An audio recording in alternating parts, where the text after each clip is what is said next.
channel. I am so grateful that you are here. Today I'm going to share with you my opinion about parenting.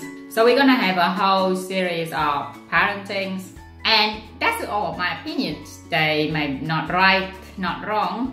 It doesn't fit for you, it might fit for you, it might be exactly what you're thinking, or it might be like, oh, she just talk about a crap. But you know, maybe if you hear me out, you can see what difference or how we can do better for ourselves and our kids in order to become a happy, joyful, and gracious persons.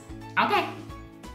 So today I'm going to share with you the genderizing our kids. And I know this topic I've been talking over and over again, but I think that I don't really think I'm doing a great job of teaching my daughter of what our society will generally expect of her as a girl.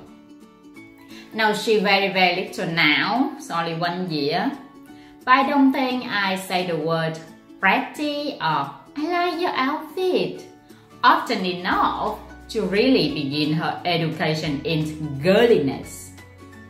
Granted, other people telling it to her every single day. I think when she has more hair and people can be more readily identify her as a girl, others are helping to fill in those blanks as they already do already. When we are out in public, she gets plenty of compliments on her look. And if my mom dress her a little bit, then she get compliment on her accessories. I'm not sure if this is actually good for her. I know my mom's kind of raising me on that, but for my child, I don't know if it's actually good. So I start questioning about this. Maybe you should too. Now she is the most often identified as a boy because when you look at her, she have no hair, and obviously 1 year old no hair. If I wear a trouser and a top for her, people will just think she a boy. So the narrative towards her from a stranger is different, and yes, some of it still centers on appearance, but plenty of it was about how dexterous she was and how actually she's was. So isn't that much better if people compliment on her personality and her way of reacting to things? So maybe I'm reading too much into the comment of passerby, but viewing some of the gender confusions on the part of other grown up was an interesting byproduct of her early life. Since we all want to make sense of the world around us, I understand why people are quickly to assign a certain attribute to kids, and of course other people based solely on their perceived gender as well. Like girl got to be pinky, girl got to play with dolls, girl got to be nice, got to be quiet, and boy can run around, can scream, can be crazy, can be more active, and boy got to be blue and playing with ball and gun and stuff like that. So I just don't want to pave the way for others to put too many gender-based expectations on my baby. Generally, I don't. So, I mean, just like on the label that we slap on our kids, our thoughts on gender can be constricting, self-fulfilling, and detrimental.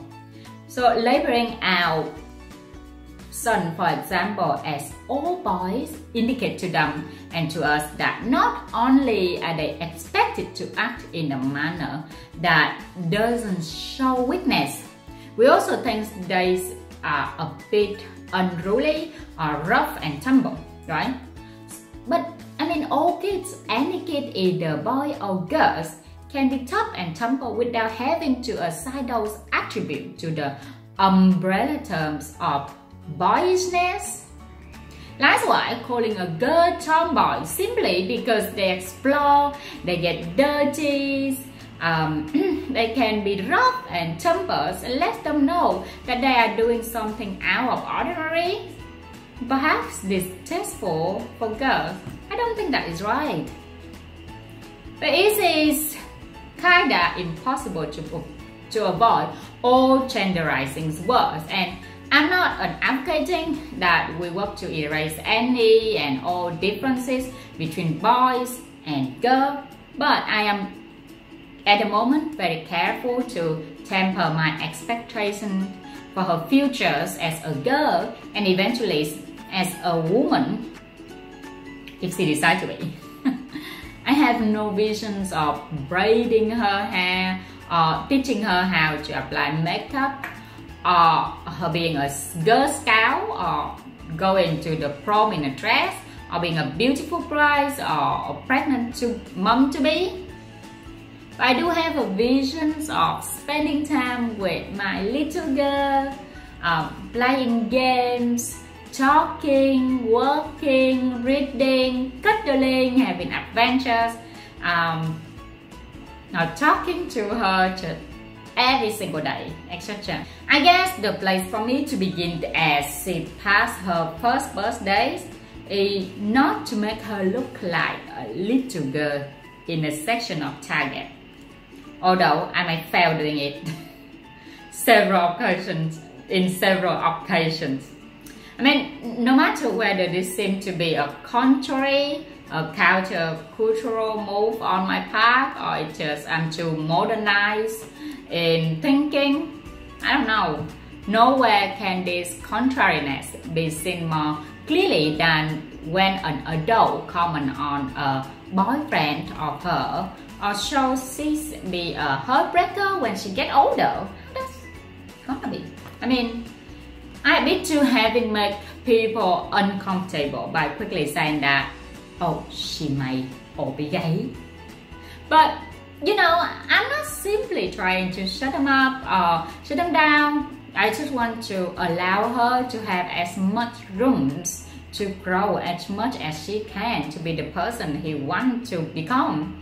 And if she growing up only hearing about how she going to have romantic relationship with boys one day, then how will she feel if she realizes that that isn't for her?